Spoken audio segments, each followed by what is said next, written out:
Hi hello అందరికీ. 4-5 రోజుల నుంచి అస్సలు వీడియోస్ పోస్ట్ చేయట్లేదు కదా. ఎందుకు పోస్ట్ చేయలేదు అనుకుంటున్నారా? యూట్యూబ్లో అయితే చాలామంది డిఫరెంట్గా థంబ్నెయిల్స్ అయితే పెడుతున్నారు కదా. చూసినప్పుడల్లా నాకు అలాంటి థంబ్నెయిల్స్ చేయాలని నేర్చుకోవాలని ఉండేది. ఎలా నేర్చుకోవాలా ఏం చేయాలనేది నాకు ఒక ఐడియా లేదు. దానికోసం యూట్యూబ్లో చాలా వీడియోస్ అయితే వెతికాను. చాలా వీడియోస్లో ఫోటోషాప్ నేర్చుకుంటే మనం థంబ్నెయిల్స్ని ఈజీగా క్రియేట్ చేయొచ్చు అని చెప్పారు. అలాగని ఫోటోషాప్ నేను 3 డేస్ అయితే నేర్చుకున్నాను. నాకు అంత కంప్లీట్గా కాదు, ఎంతో కొంత నేర్చుకున్నాను.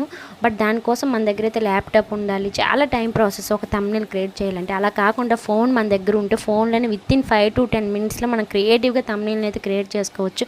నాకైతే ఇలాగ వెనక బ్యాక్గ్రౌండ్ షాడో వచ్చి ఫోటో పైకి కనిపిస్తూ ఇలా చేయాలని ఉండేది. ఎలా చేయాలని అర్థం అవ్వలేదు నాకు. ఫైనల్గా అయితే నేర్చేసుకున్నాను. ఎంతో కష్టం అనుకున్నాను, కానీ ఇంత ఈజీ అయితేనే అస్సలు అనుకోలేదు. మీరు కూడా ట్రై చేయండి. మీకు ఏమైనా డీటెయిల్స్ కావాలంటే నా కామెంట్ సెక్షన్లో పిన్ చేయండి.